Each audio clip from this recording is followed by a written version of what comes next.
Hello, everyone, and welcome back to Conversations with Aquila, where I have a lot to say. Okay? I hope you all are feeling good, smelling good, looking good, have eaten or drank something good. Why? Because what you deserve it. Yes, you do.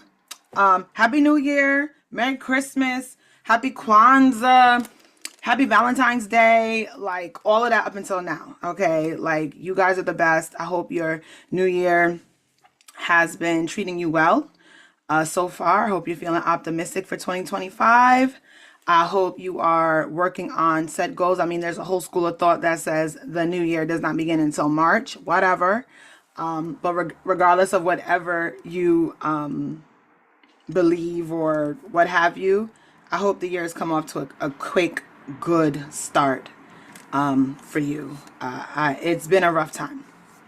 I don't know how else to I don't know how else to put it. I do not know how else to make it make sense. It has been tough. There's been a lot of loss, my personal life. There's been loss in the lives around, in lives of people who are around me, and that has been difficult. But there's also been some blessings in the middle of that too. Depending on where you know me from or how you know me, you will know the beginning of the year kind of kicked off with a bang for me because I had I don't even know how to, I guess, tremendous opportunity to serve as the Administrative Logistics Committee Chair for the 2025 Zora Neale Hurston Trust Summit. And I still haven't found the words to put into it. So I'm not even going to try and explain how magnanimous of an opportunity it was for me, how life-changing of an event it was for me. I can't speak for everyone, but prayers were answered in that event for me, if that makes sense. I met some wonderful people. Shout out to Ashley, Dr. Wade, and shout out to Sean P. Well, I knew Ashley from Instagram. We had been loving on each other from Instagram, but we got to meet in person and it was everything. I met so many wonderful people there, connections that I feel as if are going to last a very long time. Again, shout out to Ray Chesney. Like I said, let me stop because that's not what this podcast is about. I do not want to go too deep into it because I still haven't found the words to explain it. Okay. So this podcast today, because this podcast will be in recognition of the Queen, Toni Morrison. If you don't know, her birthday was on February 18th. Okay. And if you don't know who Toni Morrison is, you need to get your life. I will read a little bit about her to you. She was an American writer, definitely, for sure. She had the opportunity of teaching at both Howard and Cornell University. You would call her genre literary fiction. You may have heard of some of her books. I don't know if you've ever heard of Beloved, I don't know if you've ever heard of Song of Solomon, not the Bible one. We'll get there one day. I don't know if you've ever heard of The Bluest Eye. So that was where I was introduced to the Toni Morrison.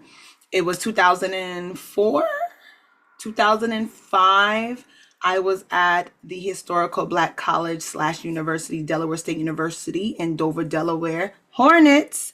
I was there, and one of my English education classes, no, I think it was African American writers class, something like that, where I learned about her. I had never heard about Toni Morrison to the point where I understood who she was before then. I believe Beloved had already come out on movie by then. I'm not sure. I'd have to do the math on that.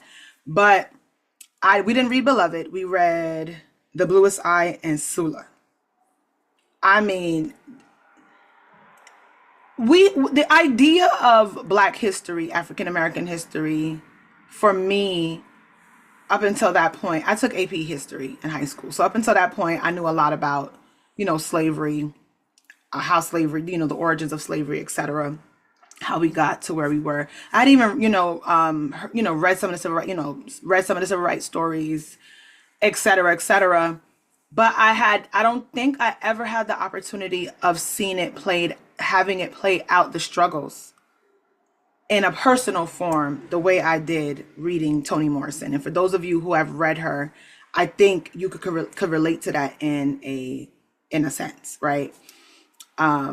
Reading about the struggle of identity, such as like in The Bluest Eye, where the main character is, you know, almost infatuated with that in a sense, if that's the right word, if I'm using it correctly.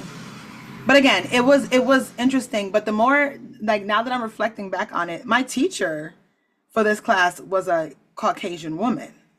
So learning about the Black experience, I think this book is told in first person or second, from a reading it from that view, and then hearing, you know, this white woman professor explain it to me was definitely experience. It was definitely an experience. And let me just put out there, she did it respectfully. She did it with all the tact she could. I did not feel as if Toni Morrison's work was disrespected in this class in any way, shape, or form. It was just being an African-American woman, learning about the African-American experience in this time frame from such a personal view, being taught and told about it from a white woman. It was just, you know, an experience I'll never forget. And then Sula was good. Like, Sula was a book, okay? Like, if you haven't heard of Toni Morrison, you might want to delve into some of her work and, you know, try it out for yourself. Don't just listen to my view on it. Okay. So this is Love. If you are watching, you'll be able to see it. Love is a book about, there's so many different themes in this book. Oh my God. Okay, so I've listened to this book before. I feel like I listened to this book around the time my youngest child was born. So this is probably like 2017, 2016-ish time when I first listened to it. And I was just like, it was a bit much for me.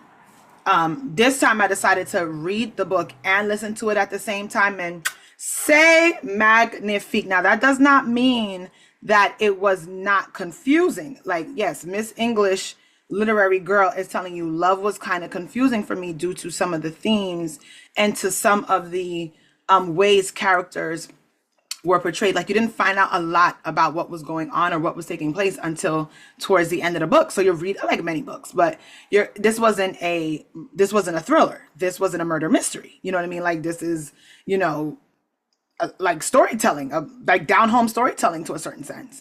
And it was, okay, I annotated this book, as you can see. I took, and shout out to Dr. Wade, I definitely underlined a lot of things, circled a lot of stuff, because this is not a book you just ingest, because it doesn't digest right away. You'll have things that you're going to think about afterwards with this book. So I want to start off with the introduction of this book. I'm going to read the back. In life, Bill Cozy enjoyed the affections of many women and children. Sorry, I had to add that. Who would do almost anything to gain his favor. In death, his hold on them may be even stronger. Wife, daughter, granddaughter, employee, mistress. As Morrison's protagonists stake their furious claim on Cozy's memory and estate, using everything from intrigue to outright violence, she creates a work that is shrewd, funny, erotic, and heart-wrenching. So, my initial thoughts of this book the second time around, I'm going to definitely stick with the heart-wrenching. In the opening of this book, let me see. My first underlined annotation and circle came it's in the foreword. People tell me that I am always writing about love. I circle love. Always love. I circle love again. I nod yes, but it isn't true. Not exactly. In fact, I am always writing about betrayal. Love is the weather. Betrayal is the lightning that cleaves and reveals it. Whew. I literally wrote, woo, after that. I'm like 2 pages in, Toni. Like, love is the weather. Betrayal is the lightning that cleaves and reveals it. Second one, in love, the material, in parentheses, forms of love / kinds of betrayal, struck me as a longing for similar freedom. but this time with an embodied participating voice. I listen, if I had never read this before, reading this now after I've read it, you can sum up the book on this page. I am not joking. Freedom, but this time with an embodied participating voice. There are so many themes about freedom in this book. The first act of freedom I think I see in the book, it comes from Roman. He is one of the more minor characters of the book. He is the grandchild of Vida, and hold on, he is the grandchild of Vida and her husband. They are their children are in the army away, so they're raising the little boy, and he's a black boy coming up in this rural, downtrodden area, just trying to find an identity for himself. He wants to fit in. He wants to be able to identify with his friends, but he does something in the book that kind of makes him an outcast, and he's trying to get rid of that stigma. In a sense, he's trying to free himself of that stigma. We don't know this initially, but his grandmother does see that his hands are bloodied. He has a very down disposition about himself, and he doesn't tell them why. He never does. But we know something has happened, and when we find out what has happened, it's like, wow. My next highlighted underlined part says, the most bitter betrayal, of course, does not come from an enemy whose deceit one expects. It comes most chillingly from a friend, a trusted one, or one's own self. And again, if you do not even read the book, I am giving you the literal actions, the literal emotions of what takes place in this book, why this foreword is so powerful. There is a lot of betrayal, and it's not necessarily betrayal that came from the outside. I feel like people did things. Okay, so this was a difficult one for me. The betrayal versus survival. That's difficult. Because if you are trying to survive and you have to step on someone else to breathe, is it betrayal, or is it you just trying to preserve your life, right? That's something to think about. And the last underlined circle part I have is, for some reason, I circled emotionally unprotected by adults.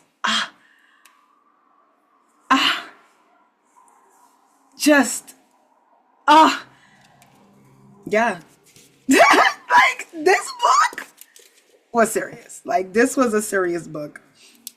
And that in itself was powerful. The being emotionally unprotected, much less physically unprotected. Because come on.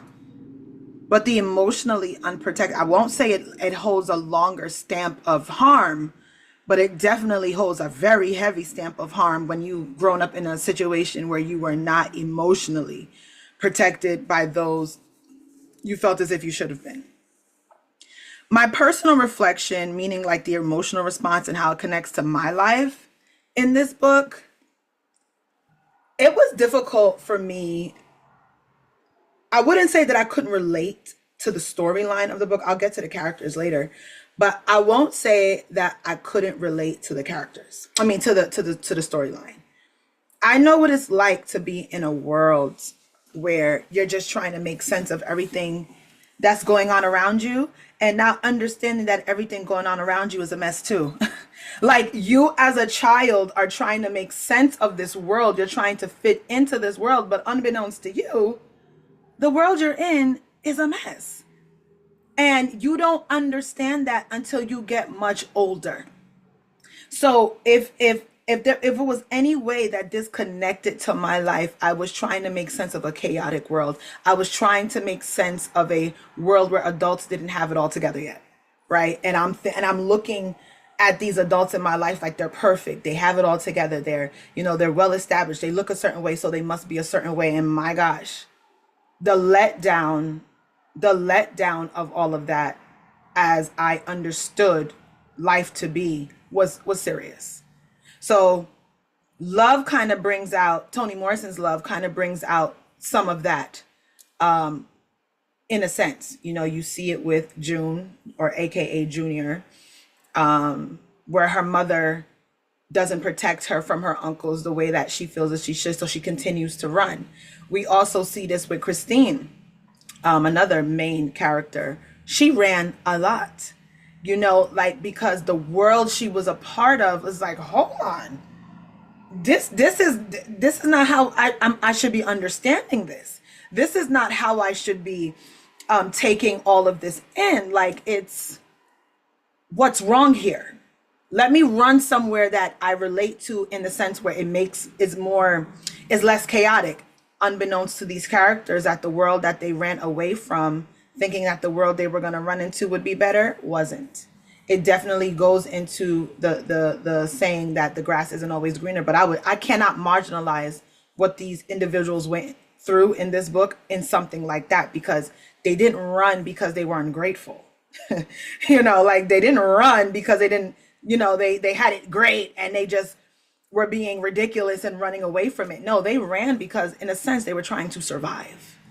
They were trying to make sense of themselves, make sense of their lives. Because, you know, we have our outward presenting self, right? But then we have the inward presenting parts of us that no one hears, that no one sees. But we expect that inward part of us to be respected on the outward, and we, meaning back from those who we are looking at. And that doesn't always happen. And what do you do with that? Do you stay? Do you go look for it from somewhere else? I'm not a runner. I'm not a track star. I never really had the opportunity to run. You know, I'm not saying that I couldn't have, but that wasn't how I decided to handle a lot of what I didn't understand. I was more angry. You know, I lashed out in different ways. But I get it. I get it. So definitely the emotional response could be summed up in understanding. I may not have done it that way. I may not have, you know, had that same experience, but I'm reading it like I feel an immense sense of compassion. Although some of the things that these women, these main characters did was vicious, okay? Like, just downright disgusting. But there's something in me that connects to the little girl that was never seen. There's something in me that connects to not being able to live out your childhood. That is a big theme in this book, not being able to be a child.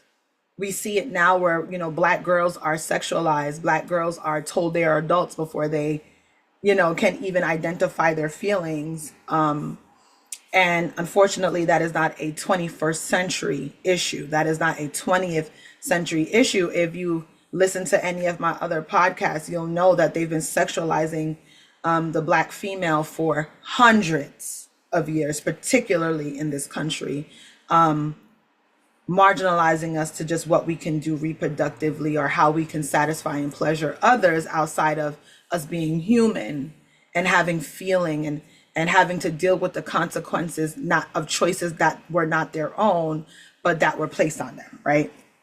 So that is my idea of how this connected with me personally. Again, the themes that come out in this book, oh gosh, betrayal. But again, I'll reiterate, is it betrayal or is it survival? So for example, if, you know, you're going to see where two characters grew up as friends and they are no longer friends anymore because of an incident that happens. The incident that where the person looked like they came out on top, they did not. That individual did not have a choice in the matter. And as a little girl, as little kids, you do not understand when adults make these decisions, why they make them. But who do you get upset with? Your friend. You don't get upset with the adult that made the decision, not realizing that your friend had no choice. Your friend was sold. Your friend was bought.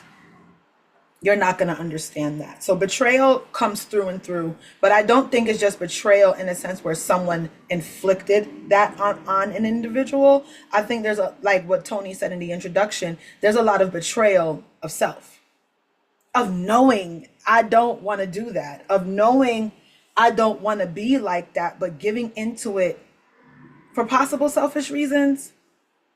I want to say the person I felt as if probably dealt with the most betrayal would be Christine. Maybe Heed to a certain degree, And I don't want to take away from the other characters like Elle, or May. I don't, or the proverbial Celestial, who we are all still trying to figure out. Hey, Celestial, who are you?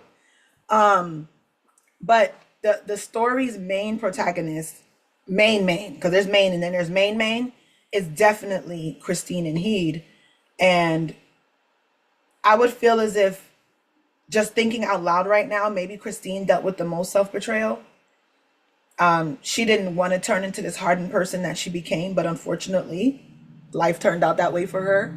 You know what I mean? So I would say Christine dealt with a lot of hating, the decisions that she's made, possibly because of things she didn't understand when she was growing up. And then another thing, believe it or not, is love, acceptance, wanting to be, doted on, wanting to be treated well. The backdrop of this book is called Up Beach Silk. There's all types of other little, small towns that take place in this book, and they are not the greatest. I'm gonna see if I can find one just off the top of my head. Like Heed comes from a place where they gutted fish, and apparently you smelled like that. Like it was a stench. It was a stench that never went away, right? So you could also look at it as people would know you came from this area because of how you smelled. The stench was there. But even after you no longer smelled like it, that stench still followed you. I feel like that's another foil that happens, especially with Heed. Like Heed came from the place, she was gutter trash, basically. That's what they referred to her as, She was trash, she was Christine's friend. Christine put her on, basically. So she came from an area that was, nasty, smelled dirty, but she was brought into Up Beach, brought into the cozy hotel, and he completely transformed her. But that stench never left her. It never did. So I would say that is that's another thing that kind of comes up. Love, and he just wants to be loved. He just wants to be doted upon. He just wants to be respected. You know what I mean? Like, I completely understand that. All of it definitely comes down to the themes overall. You know what I mean? So I completely understand with Heed and Christine, their juxtaposition, like it's just, it was a lot. Let me tell you something. This book is what? This book is 202 pages, just about. And golly, it was a lot packed into it. Definitely a lot packed in. Character connection.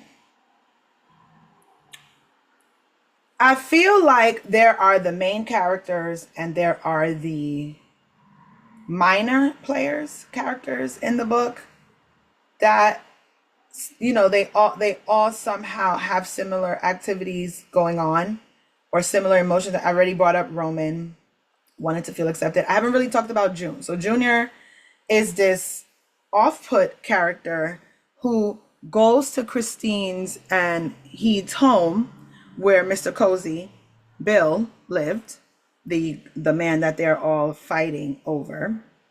And she somehow feels a connection to him. Maybe I missed it in the book. I do not understand what June's connection is to Mr. Cozy. I mean, it could come across as if he was her father or so. Although June's mother really, plainly lets her know in the book, your father was nothing.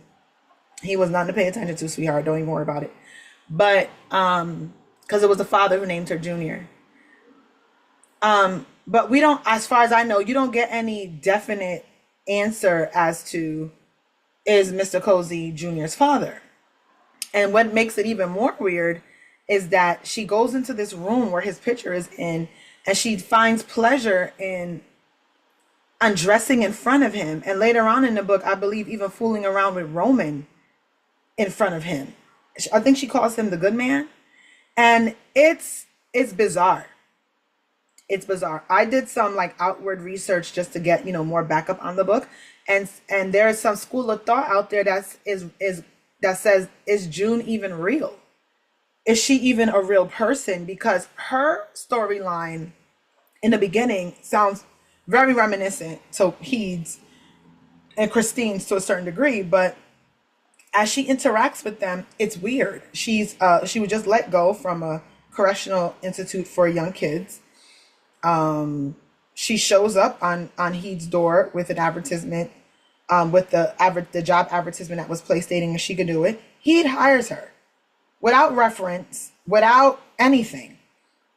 And then the story, kind of takes on place from there. But June and Roman, like June sees Roman and she's like, oh, he's fine, he's cute. And all she wants to do is have, sexual fun with him.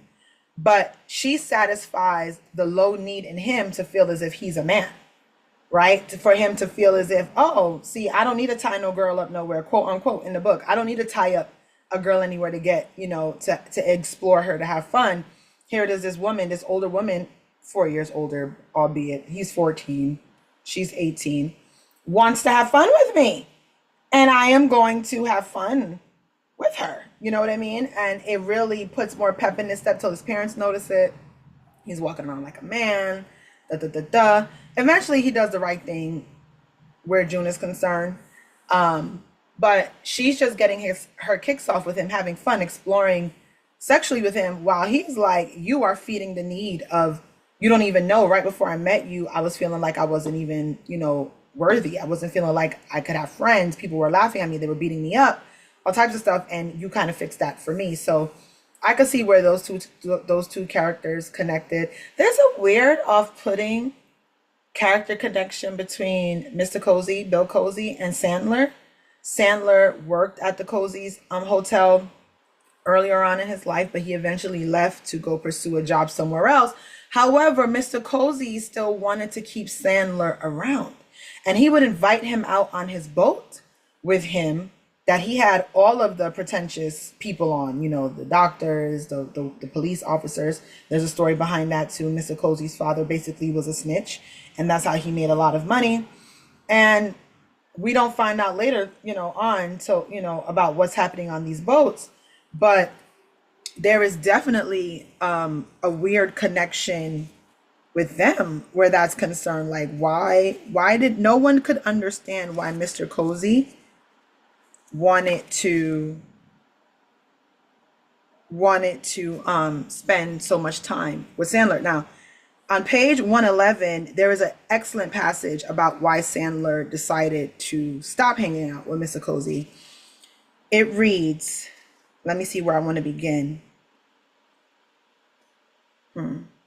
The one time Sandler was invited to one of Cozy's famous boat parties, he promised himself afterwards that he would never go again. Not just because of the company, although he was uncomfortable being jovial with middle-aged white men, one of whom was holstered. The well-to-do black men also made him feel out of place. The laughter was easy enough, and the 3 or 4 women stimulating it were pleasant.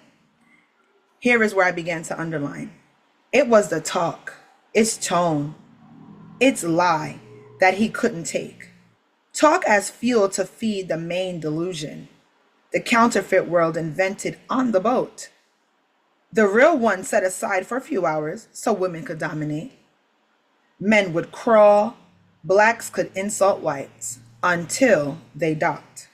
Then the sheriff could put back on his badge and call the colored physician a boy. Then the women took their shoes off because they had to walk home alone. And I was just like, whoo!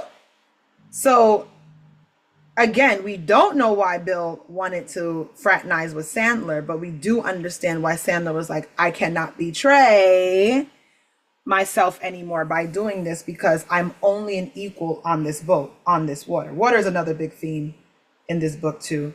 But I'm only an equal on this boat. As soon as the boat docks, I go back to being your subordinate, even Mr. Cozy's subordinate, and all of you being superior to me. So that was something that I paid attention to as well.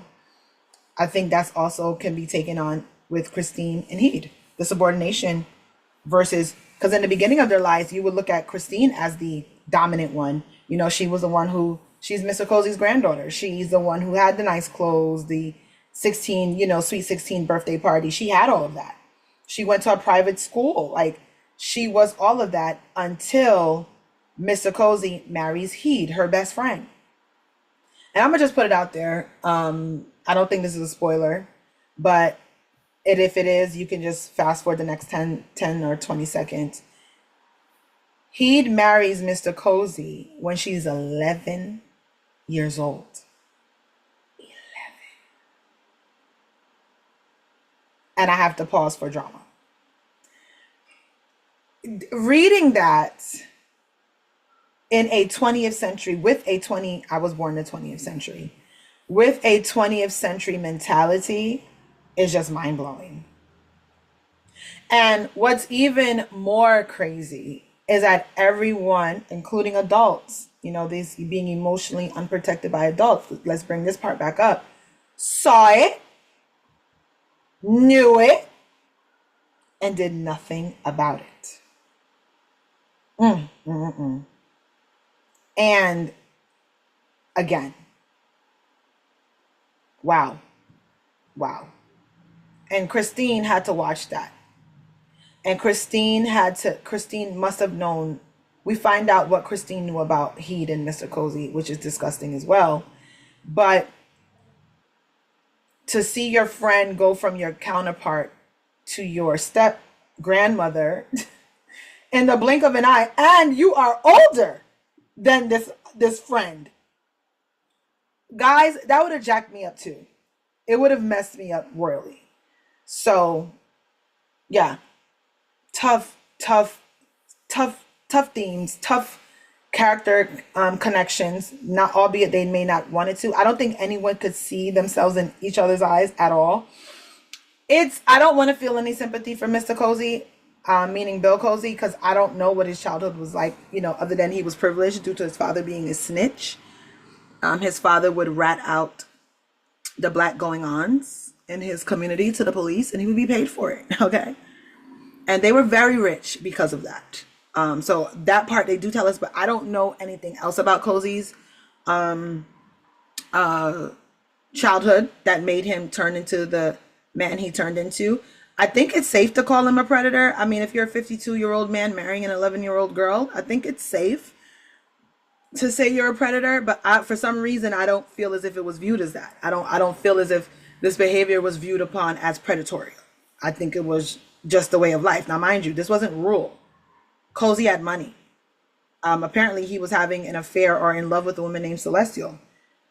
Why marry this child? Like, what, and, you know, Sandler and him have a conversation about it, which was sickening too, but it still doesn't give any logical, not that any logic could be given to something like this, but it doesn't give any tangible, definitely, explanation as to why you, sir, would do something like that. And you know that's your granddaughter's friend. Like, what? So that definitely stood out. That's other things that stood out to me. See, this is why I'm calling it fractured thoughts, because my mind is all over the place with this book. And I'm just relaying it to you as it was relayed to me as I'm reading it. Like, whoa. My critical evaluation of the book, meaning what worked and what didn't work, or, you know, what the strengths of the book was and versus what the weaknesses are. I want to say some parts were really vague. So if you're reading the actual book, Elle, one of the characters, her words are, you know, written different. What is italicized? I forgot how to pronounce that word, but you know what I mean. Italicized, is that what it is? Like, they're written in cursive versus the actual traditional type print, because I don't know if she's supposed to be the person giving like the history of this book, I mean of the story, or what have you, giving like the insight as to why these characters are the way that they are. She's passed and gone. But you know, I didn't understand that. It was that part didn't really initially make sense to me. If anyone listens to this, maybe you can help me, you know, make sense of that. So I didn't. I wish there was more clarity on that. I wish there was more clarity on why Christine was so angry with Heed. Like, I get the idea of my best friend marrying my grandfather and now she's my stepfather, but the hate for Heed was very visceral. It was like, why do you hate her so much? And why did everyone hate Heed so much? Like, okay, she was 11 years old. Like, what was she supposed to do? But anyway, and I think the overall, what didn't work for me was the part with the will. So when you read the book, you'll find out why the will is such a big issue. I still don't know what was written in the original version. I saw what Elle wrote, what Elle said. I saw that, but I'm still very unclear as to what exactly was in this will and why was it up for debate and why were there two different wills? Why? That part really didn't make sense to me. Maybe I do need to read it again. I don't know, for the third time, but it didn't. That part just didn't really make sense. And I think, okay, I just said that was the biggest part, but I think the biggest part is who in the world was Celestial. At the end of the book, we see that the book basically ends with her. Who was that? And why didn't he leave anything to her? I mean, well, that's up for debate. See, so I'm trying to say, like, yeah, that didn't work for me. That was the vagueness. I didn't like that. I like clear, defined reasons. I mean, I'm all for critical thinking, interpretation. I'm all for that. But I feel like these were main parts of the story that to me never had a full conclusion. But what did work was the explanation of life in this time. Oh my God. I felt like I was transported to this time because the book takes place, I believe beginning in 1942, and then it's like sometime to the late 80s to the 90s. And I felt like I was in every era of this book. I felt like I was in the Cozy's Hotel. I felt like I was on the boat. I felt like I was in Vida and Sandler's kitchen with Roman having dinner, talking. I felt it. I felt that. The book transported me, and I think any book that can do that is amazing because you're not watching anything. So I feel like when a book can transport you to its plot, you know, its story plot, make you feel as if you are a part of it, amazing. And I believe this book was told in third person from Elle's point of view. I'm not sure, but that could possibly be why I felt so engulfed in the book. But in 202 pages, I lived it. I was in Up Beach for 202 pages. I was, you know, with them. And I like that about books. I like how it makes you feel as if you are a part of the story in a way, although you're not. Because let me tell you, I was screaming and yelling for some parts of this book. Like, I mean, yelling. Like, this is foolishness. This is ridiculous, gross. I was saying all types of stuff. And if I could show you the annotation of my book, you would just laugh because it was hilarious. So I want to say, yeah, those were the few things that worked and didn't work for me. And my conclusion of this book and whether I would recommend it is the Queen, Toni Morrison. Hell yes, I would recommend this book. Okay, I would. I would definitely, you know, set the expectation that you may have to read it more than once. I would also let people know, trigger warning, trigger warning, trigger warning. There is a lot of trauma that takes place in this book. Whether it is overt or covert, it is there. But this book just furthered the, you know, my understanding. It just gave me more insight to what was happening in another part of the United States. And for that, I love it. I love stuff like that. I love different insights. And it impacted me in a way where our stories are more similar than we think, right? So yeah, that would be my conclusion of the Love book by the Toni Morrison. If you are interested after reading this, please go and get it or listen to it on Audible. I did both, as I stated earlier. I think I'm going to begin to read a lot of books like that. It was excellent reading along with the book and listening to it at the same time. I loved it. If you do read it, yes, please share with me your thoughts.